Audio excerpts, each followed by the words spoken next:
and the omnibus. So I was forced into the Archers when I was a child. And look, it's come back to bite me later on. I'm awash with the stuff.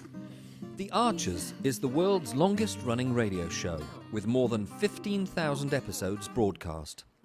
Despite being a rural flavour show, The Archers is recorded in the heart of the UK's second-largest city, Birmingham. You're listening to Thursday's episode of The Archers from BBC Radio 4.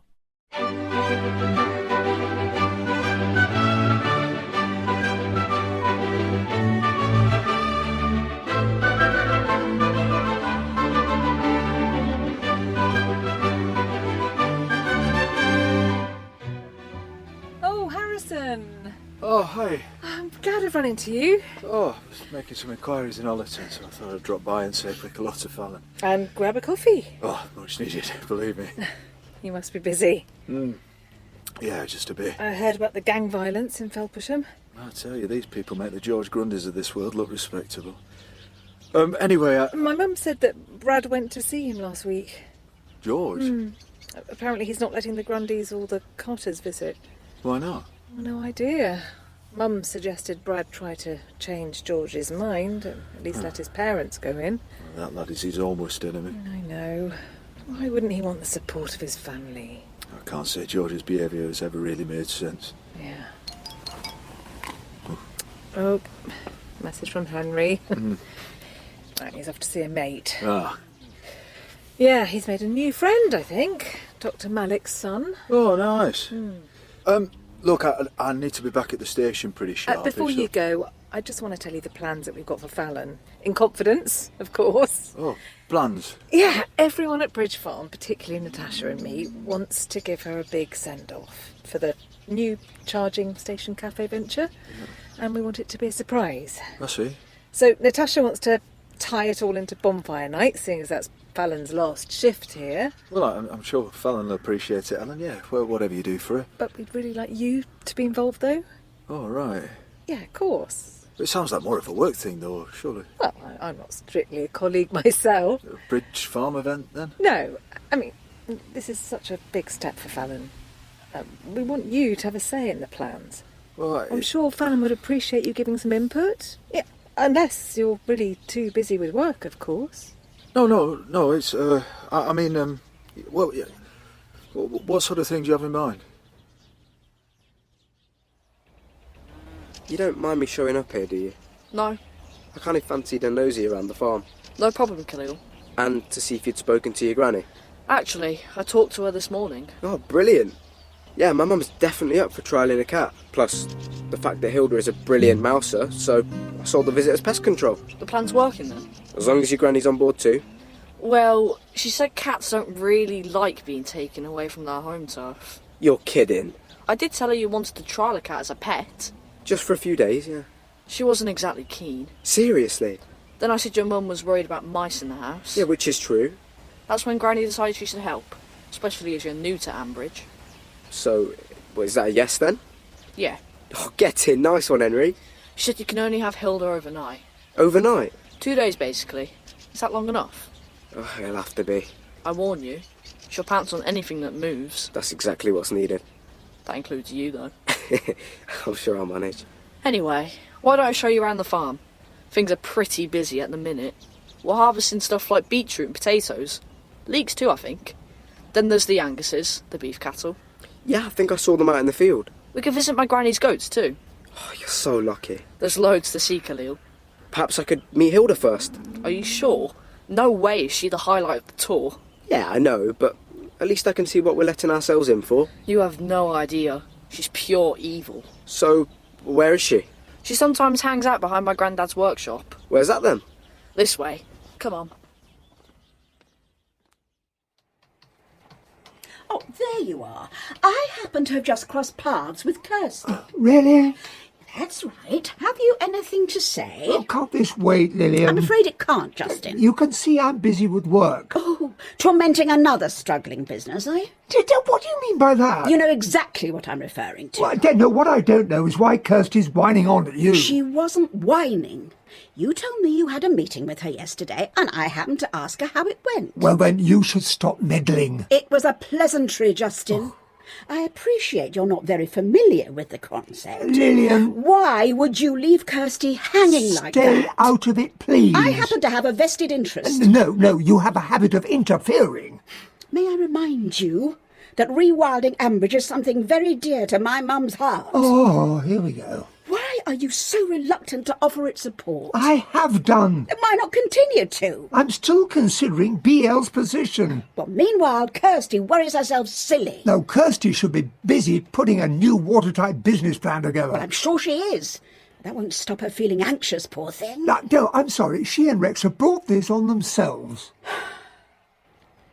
Look, just agree to renew the lease, will you? It's not as if the land is any use to BL. At least with tenants you end up drawing some sort of income. Oh, just about enough to cover a bottle of gin. Justin, please.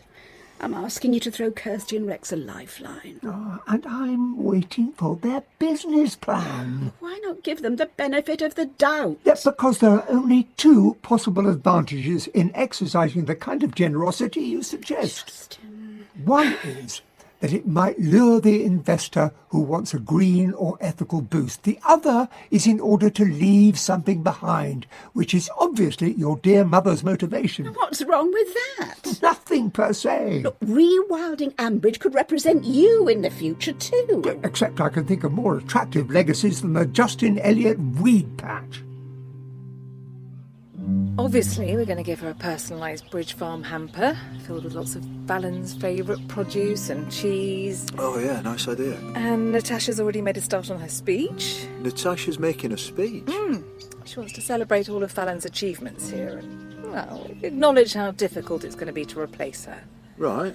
We don't want Fallon's leaving to feel awkward. No. I mean, it's not a secret that she's setting up a similar business to the Tearoom, so there's really no need for wariness. Right. Of course, there are always a few wrinkles to iron out and... Wrinkles? Well, I don't think she and Natasha have discussed signature bakes, for instance. Oh, how do you mean? Sorry. But, you know, whether cakes traditionally associated with the Tearoom are going to pop up for sale at the EV charging station. Ah. But, you know, these are things we can settle between them. My main concern is marking Fallon's last day next week, so if you have any thoughts of your own... Oh, I really don't know. So Natasha suggested, as we're doing the speech and presentation at Bonfire Night... You don't mean actually on Jubilee Field? Yeah, that's right. And once the main display finishes, Natasha thought we could do something extra. So, apparently there's a type of firework called a cake, very fitting for Fallon. Anyway, it's a group of Roman candles that you light with a single fuse, and Natasha thinks that Fallon could do the honours. I'm not sure Jubilee Field is the best place for it.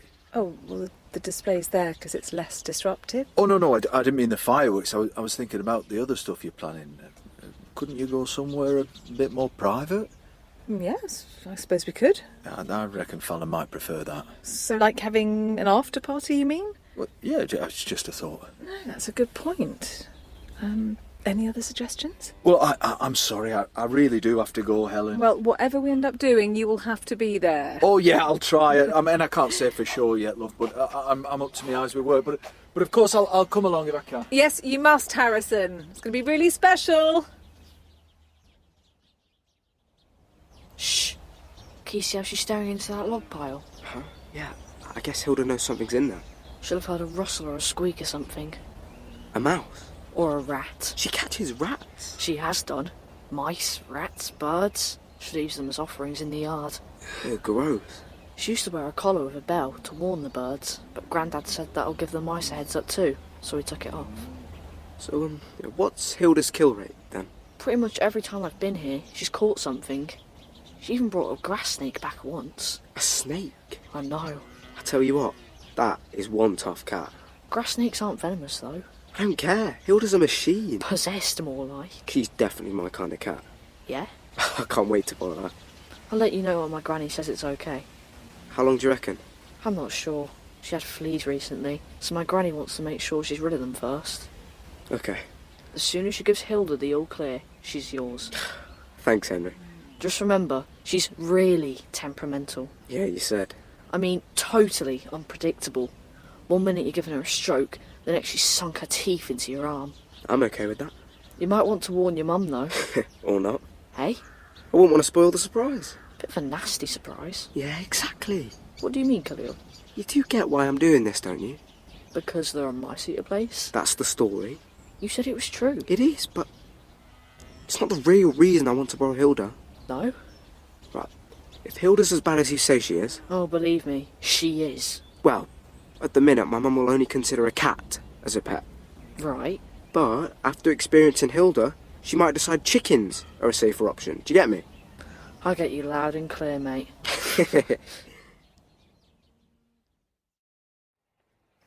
There are plenty of other reasons for being charitable, you know. Oh, is this that warm glow I've heard people talk about?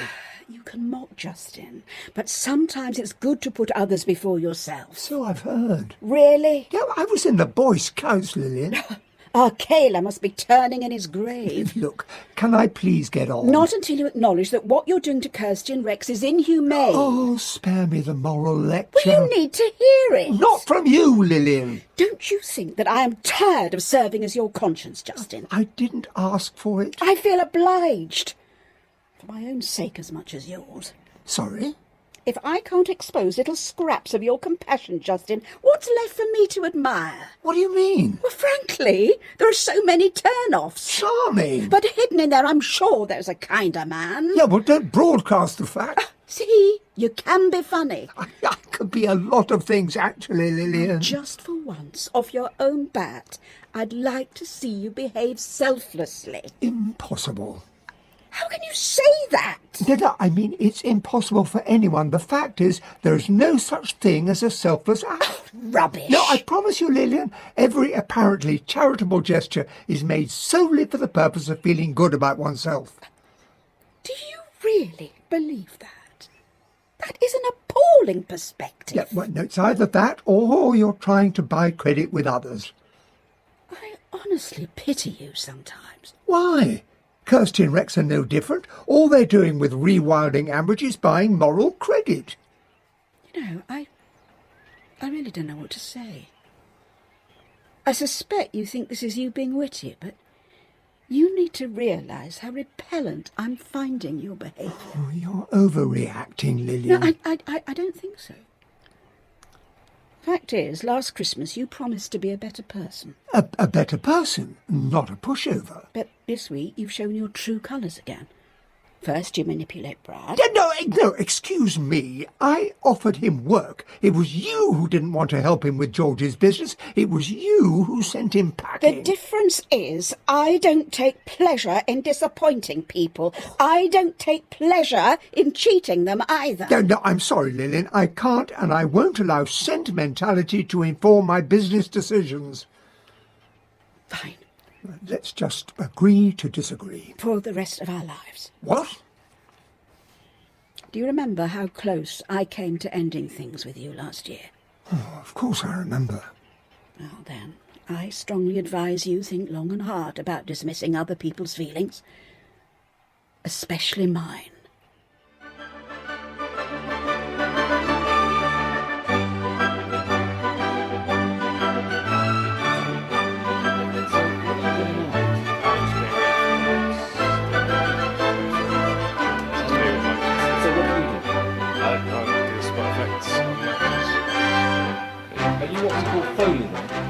Kind of, yeah.